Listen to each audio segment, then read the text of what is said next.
Come on, bitch, let's go.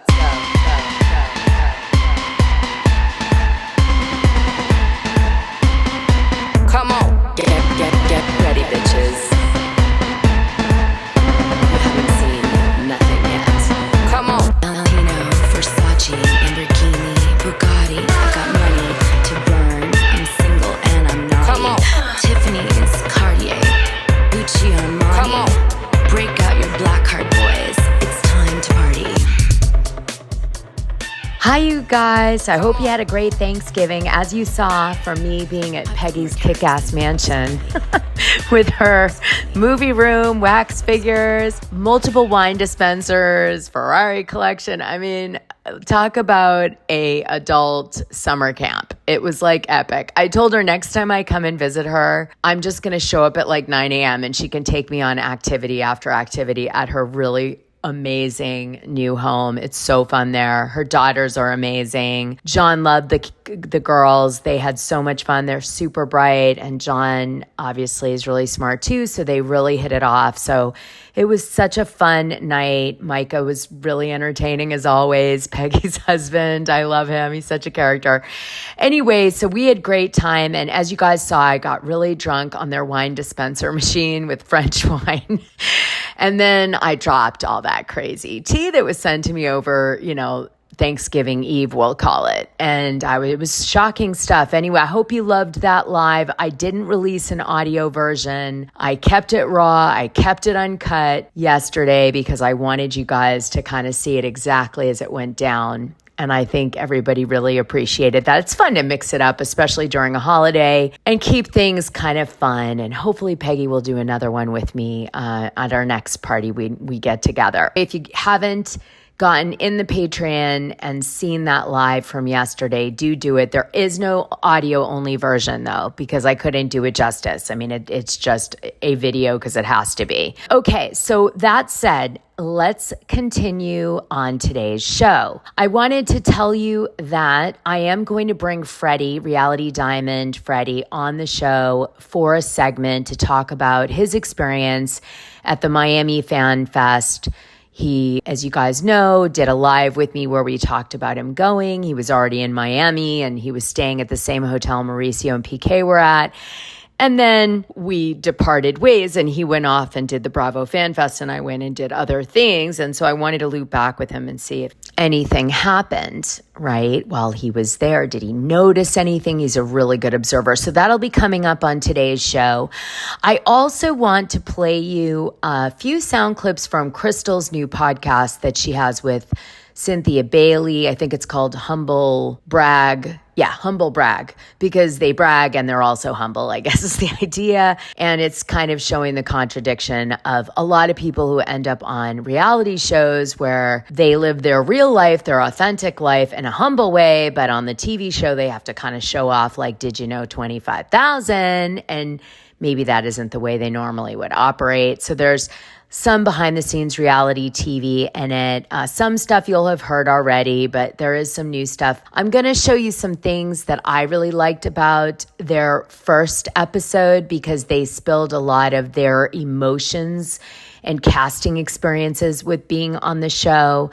And I absolutely, if you ever listen to Dishing Drama Dana episode 1, which is a drinking episode, so I'm definitely kind of off my rocker in it. But that episode, I spill a lot of my experience with being on a reality show like Real Housewives of Beverly Hills. And what you're going to be shocked by is like Crystal and Cynthia sound exactly like what I said in that episode 4 years ago. I mean, it's like a carbon copy. So for fun, you should listen to the few highlights I play for you today on today's show and then go back and listen to episode 1 of Dishing Drama Dana with my sister and my producer Casey. It's the first show we ever did. And listen to the similarities. It's just very wild to me that no matter if you're a friend of or a housewife or whatever your franchise is, the reaction to many women is the same their first season. And it actually was pretty therapeutic for me to hear because I always kind of felt like, gee, was I abnormal that I couldn't be so mean and jerky. And it turns out that all the women struggle with that. It's just some women are given more time for different reasons or another to allow that to kind of evolve into them becoming almost somebody else. Whereas like people like Cynthia Bailey and Crystal, they sold their soul a little, but not to the extent that they felt others did. And they actually felt like they didn't let it go too far. And they were still able to, in some cases, hold on to their diamond or their peach or whatever, which I wasn't given that grace. I'll never know to this day why not, but maybe my ex, because he wouldn't sign the release, but it was weird. It was interesting to me, and I will play you some clips on that and give you some comments later. But I want to start off with, oh my God. First of all, Mauricio, I think, is on a date. He's on a date with this girl who's a model. And one of my model friends knows her. And she reached out to me and was like, did you know that Mauricio's out on a date with my friend? And I'm like, shut up. And I'm like, send me the picture. So sure enough, the model-y friend that she knew had posted like that she was out with Mauricio on like a dinner, but no photo of him. But I was like, oh my God, wouldn't it be awesome if we could get some tea from her? But I doubt it. But she said this girl isn't like a talker. But yeah, so Mauricio is definitely actively dating, as expected, young model girls. Okay, so if you were wondering, what other fun little gossip was I thrown? Oh, I wanted to remind you that there's a collection, the Blue Blood Curse collection in the Patreon. And I did a deep dive on several blue blood families, and a lot of them are in that collection. But the Rothschilds are one of them. And they're a very interesting family, and there's a lot of death and destruction with those poor people. And so there is like a blue blood curse, it's thought of, to haunt the Rothschild family, along with other blue bloods. There's the Guinness curse. I could go through it. They're all in there. All right. Mellenbank family, etc. So you may want to check that out. But in the meantime, let me tell you what happened yesterday really quick. Will Rothschild, who was either 87 or maybe in his late 70s, there's different ages listed for him. He was found dead in his home after a big fire happened. He lived in the 8,000 block, I think it was, of Lookout Mountain, which is a very well-known street in Los Angeles. Loads of parties always happen on Lookout Mountain. Anyway, this guy, even though he was a Rothschild, lived in like a rundown old $1 million house that was on the top of the street. And he was kind of a recluse most of his life. And he had all these wonderful cars that were vintage that he had collected over the years. And that's how you could probably see that he had wealth. Plus that, he apparently didn't work and lived in $1 million house, but he was also a bit of a hoarder, which people think might have contributed to this fire. And he was older. Maybe there was something wrong with the property itself. His neighbors liked him.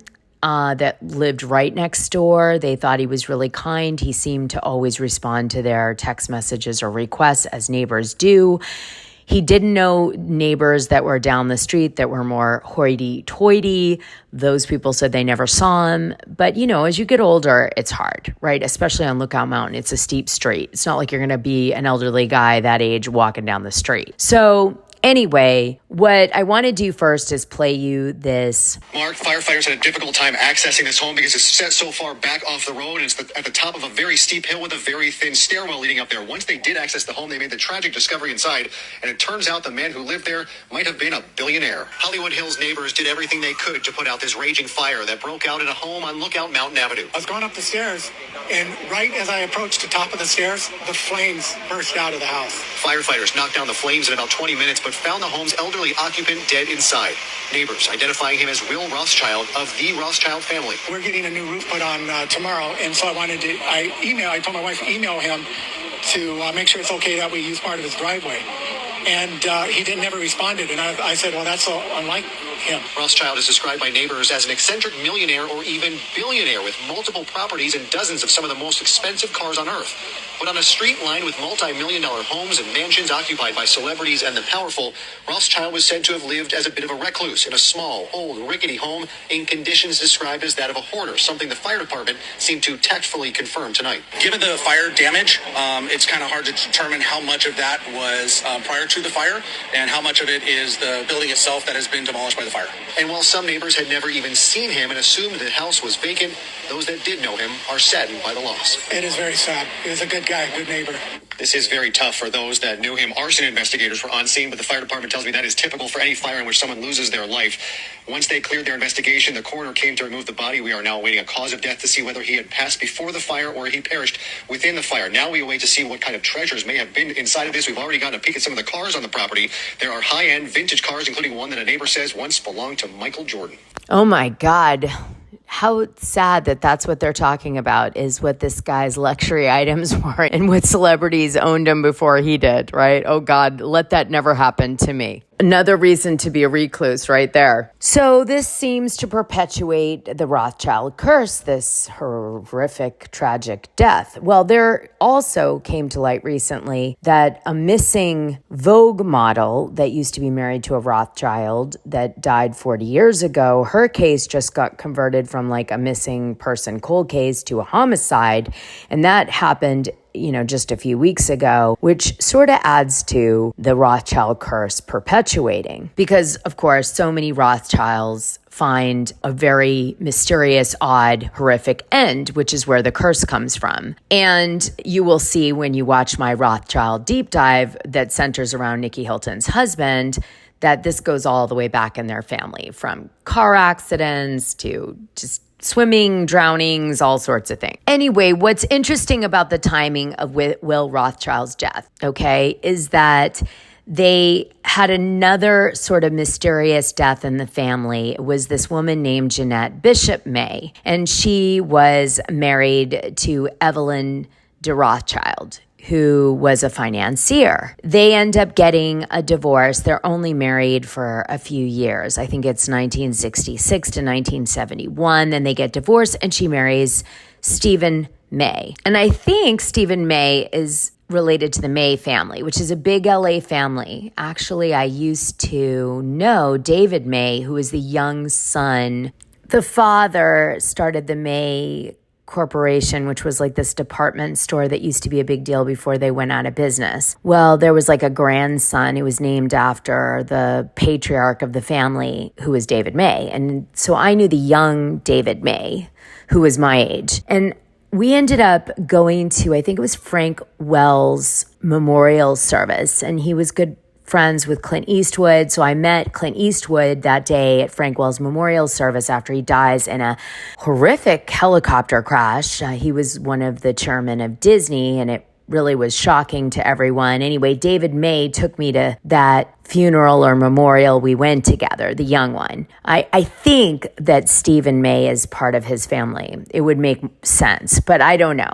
Not 100 on that one, but I digress. Okay, so Evelyn de Rothschild marries this Vogue model, and before, she leaves him and she goes and she ends up marrying the May guy. And all of a sudden, her and her secretary end up found dead in Italy, in the mountains, okay, in central Italy. And she's like, her body's completely devoured by like dogs and boars. And it's a complete mystery as to what happens to this woman. At the time of her death, her name is Jenette May, because she's no longer a Rothschild. And she's with her secretary, Gabriella Gurin. So Italy Justice Department, whatever their equivalent of that is, said that the death seemed to be either unsolved or it was an accident, like maybe they got lost somehow. It didn't really make a lot of sense. And they let it go like a cold case. But then all of a sudden recently they reopened it as a homicide investigation. Now she was found dead in 1982, but people think, is it retaliation by the mafia? Was it somebody kidnapping her for ransom money because she was really wealthy? Was it a ring of jewel thieves? It even was speculated. It was definitely a botched job by the cops. They couldn't understand how these two women ended up in the wilderness dead, eaten by boars. And it made no sense. These women weren't hikers or anything like that. So it was really unusual, but everybody speculated. Thieves were targeting her incredible jewelry collection. The Vatican was involved, some people felt. So it was just this really sensationalized case. Anyway, it becomes a cold case. And then just a few weeks ago, they reopen it as a homicide investigation again. But they haven't said why. And so it's really wild that this is all timed with the death of William Rothschild in this fire. So this was like kind of a juicy time for all this to happen. Now, she really got off on using the Rothschild name. And even though her name was really Jenette May, she used Rothschild even after her marriage to the next husband for clout. And why? Well, because Sir Evelyn Rothschild was a financial advisor to Queen Elizabeth. So it was a big deal to be related to him specifically. Now, some people said, listen, she had bought a home in the countryside and she just went out for a walk and must have gotten lost. And that's how it all happened. She got swallowed up by a sudden blizzard that was unexpected and it, she froze to death and then got eaten by animals. But others were like, that just doesn't seem right. To add to the mystery, a mysterious man was sighted with the women before they end up embarking on this, walk that they never returned from. Now, before you think it was de Rothschild who did it, he had an amicable divorce with her and they've stayed friendly all through, I guess, the years following their divorce. So the story goes that the Mays had been married for just 4 years when Jenette died. They had met at a dinner party in 1975, 4 years after Jenette's friendly divorce with the Rothschild guy. And he wasn't as important as he becomes later, by the way, but he was still very rich. Jenette is working as an interior decorator, but she wants to do something different. She meets Stephen May at a dinner party, and he's single at the time, and he's a big wig at John Lewis department stores. And he offers her to join a training scheme to work in the shoe department in a store that they have in Brent Cross, London. And this starts a relationship between the two of them, and they marry the following year. And she's a model too, by the way. She's modeling for Vogue, she's on TV, and she obviously was married to a very important man, de Rothschild. So they end up getting married, and about 4 years into the marriage is when this horrible event occurs. She buys this 300-year-old farmhouse near a medieval town in Sarnano, which is 140 miles northeast of Rome, and they are going to do a renovation project of this property because it's in a natural, glorious area of Italy, and they're really excited about it. And so she checks in a hotel in Sarnano, and this is in November of 1980, and she signs the register in the name of her first husband, Rothschild, which was her name on her passport, because again, I think she liked the clout of it.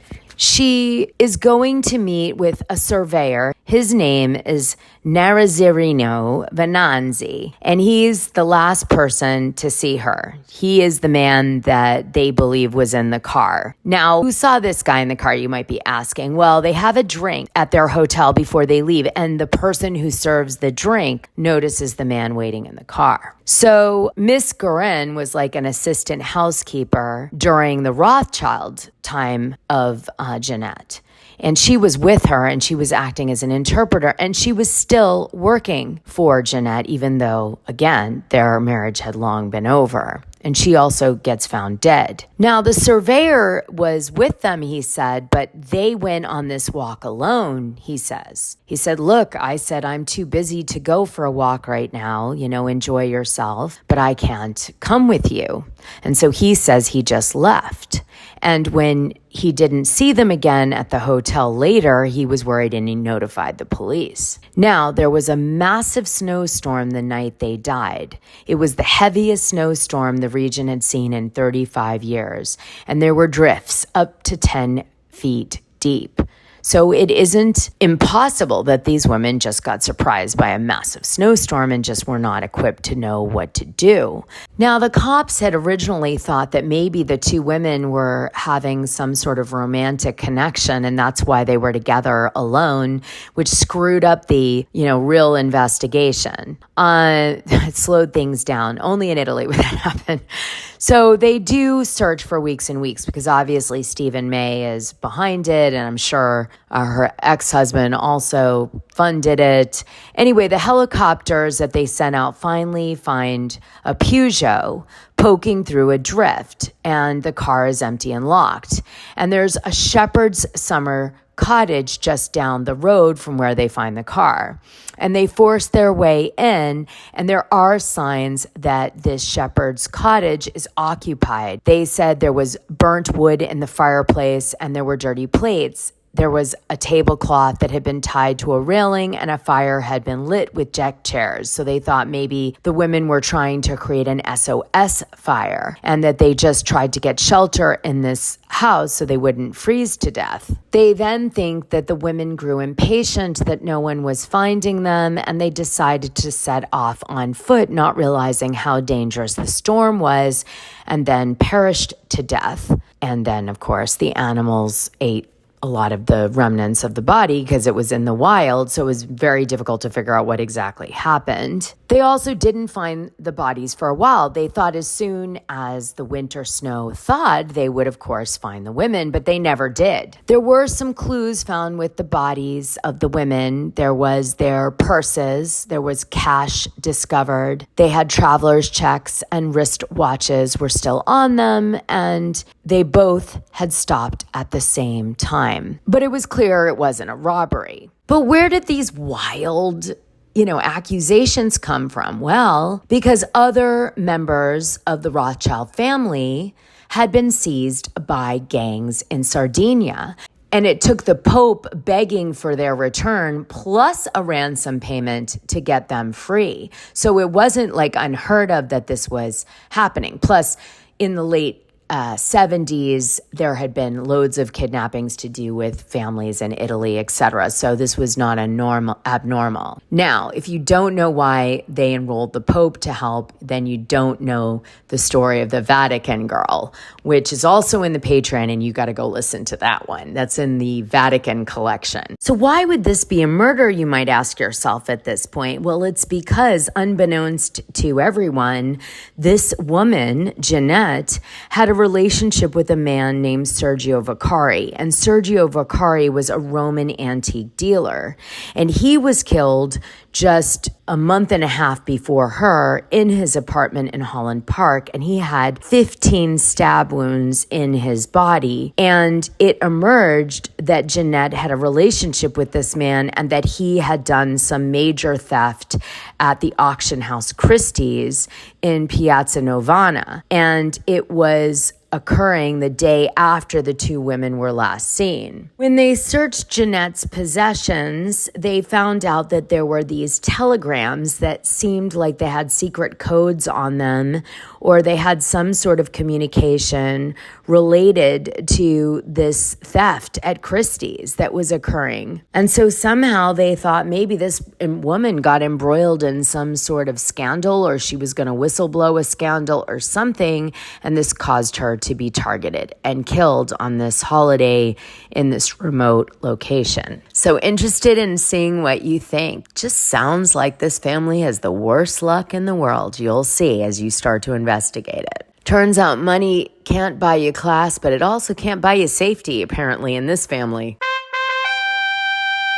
All right, you guys. So I think enough with the blue blood curse of the Rothschild family for now. We'll revisit it, I'm sure, when the next Rothschild dies. But let's get Freddie in now to talk about his experience with what happened at Bravo FanFest Miami, because I think he was there for a little bit. Oh, and I will tell you some tea I got about James Kennedy. All right, Freddie, how you doing? I'm good. How are you? Hi, everyone. I'm so lucky that you were willing to do this with me so late in the day on Saturday. Thank you. Yeah, I mean, it's absolutely fine. It's sort of the perfect time because it's just after I've had supper and just before I'm about to go out as well. So we've tied it in perfectly. I was worried about that. I said, oh my God, I think it's probably like a really festive weekend. It's like Saturday night. What are you doing tonight? I'm just going out for some drinks with some friends. Any new clubs or really cool places or no? To be honest, no, I'm not going clubbing. I don't, to be honest, I get so tired now. For me, when it gets to like 1:30 in the morning, I'm like, that's enough for me. Do you Unless do the private club circuit like so many people in London or not really? I have been to those and I've got a lot of friends that are members of many of these private clubs. However, I just find that some of them are a bit naff. I don't really like a lot of the people that go to a few of them and stuff. Yeah. No, it can be really snobby. It also could be old, like for you. Yeah, right? exactly. It's like more my vibe, Like, but there you will run into the royal people there depending on the club. Like you will see some of the young set out, Yeah, like if you go to like Annabelle's, say, I know that like Eugenie and Beatrice, Prince Andrew's daughters, they're members there, so you might see them there if you go there ever. Annabelle's is like from my youth partying, but the best one is Hertford Club, 5 Hertford Street. Yeah. Yep. That one. Yeah, that they've they've redone and they've made it really good, apparently. Yeah, no, that one is amazing. I've been to that one. That's actually the one that I used to go to when I lived in London. My girlfriend, for some reason, it wasn't me because I don't need to be in a private club because, I have a lot of friends that belong and they have reasons for it, like business. I didn't have a business reason for it. So a lot of these people, like, they're socialites, so they use it in that way, but mainly they use it to network for business. So my girlfriend's in the oil industry and she was really established and she was a socialite in London. And so like every club she had a membership to, and Hertford was like the hardest to get into. And then when she got in, she was like, okay, we're only going to this one now. And I'm like, okay, like she still had all of them and we only did that one, but it was really fun. And I love that club. I like lost my mind there one night. I spent New Year's at Hertford Club and I like took some sort of drug and I literally I thought I was melting. And they have like a weird dance floor in like the basement of the place. Like it's like small and like hidden and there was no one dancing. It was so weird. Like, I don't know, maybe I was too early because I lost track of time because instead of doing like the dinner and the party, I kind of like started tripping out. Oh before no. dinner was over. And I thought I could control it. I'm like, I can control this. Like, no problem. Oh no, I couldn't control it. Okay. I was out of my mind. Lord knows what I said to people that night. Like, I'm like crazy. But probably like a scene of, that scene where it's like a famous Tom Hanks movie. With Daryl Hannah, Splash. And she's a mermaid and they're in like a fancy restaurant and she like doesn't know how to eat because she's a mermaid and she chucks the lobster onto the next person's table. That was probably me. Oh my God, no. Yeah, totally. I mean, but yeah, it's meant to be a really good restaurant. And yeah, if you get the chance to go, people should go. Yeah, and the courtyard's where to hang out. That's the place because everybody smokes that's young and they're all out there. So the royals are, that's where their friends are all hanging out. I noticed. Yeah. Exactly. And then the other one, it's not a private members club, but it's a very popular one. What's that restaurant in Marylebone? Oh, Chiltern Firehouse. Okay. Did I forget the name? Don't worry, I forget names of everything always. So Chiltern Firehouse. I love going there. I went there recently. But their smoking area, you go down these stairs and I don't know, it's like you're in this tunnel and like you don't know who could be coming and having a cigarette, and you just find it's like the most interesting and random sort of wealthy people that you end up smoking with. Yeah. Oh, I'd love it. It's like a surprise. You would definitely love it. Okay, well, we're going next time I'm in England, which should be soon, by the way. Very soon. Which is good. Yes. How was Miami? You've got to go in the Patreon. I started the show today just telling people who haven't seen my live yesterday with Peggy. It was at Peggy's house in near Miami, I should say. And you've got to watch it. I can't even do it justice to describe it to you, Freddie, but it will tell you how my trip to Miami was and how that's good. Messy I became this last few days. I love that. Yeah, old messy Dana returns. Okay. That's good. So wait, but more importantly, how was your trip? Because you did catch a few hours of Bravo Fan Fest, and I wanted to hear it's one thing to watch social media and see the clips and all that crap that Bravo drops, but what was your takeaway? Any observations, anything that kind of grabbed you? So with Bravo Fan Fest, it went from Thursday to the Saturday, based on the fact that I think they did 2 recordings for Watch What Happens Live on the Thursday. I went to the first one and I saw the Real Housewives of Miami Watch What Happens Live. And that was the one where Lisa said that it's karma, that Lenny broke up with Katerina girl. I didn't hear that. What happened? Andy Cohen asked her how she felt about Lenny and that Katerina splitting up, and Lisa said that it was karma. Do you know what's weird? I got sent some gossip from a friend of mine. I have a model friend who's really dialed in LA and Miami, and she sent me some gossip I dropped at the beginning of the show, which is one of her model friends is dating Mauricio, and he's out with her tonight. So I thought that was interesting because she's young. So this is a young model girl. Mauricio's the model that used to date Larry Ellison, right? Let me see if I can get it for you. I'll quickly pull it up for you guys. All right, here we go. Her name is... For the full scoop, join the Dishing Drama Dana Patreon. The link is in this audio description. It's only $6 a month and you'll get the best information and tea about the things you care about and even the things you don't know you care about. What are you waiting for?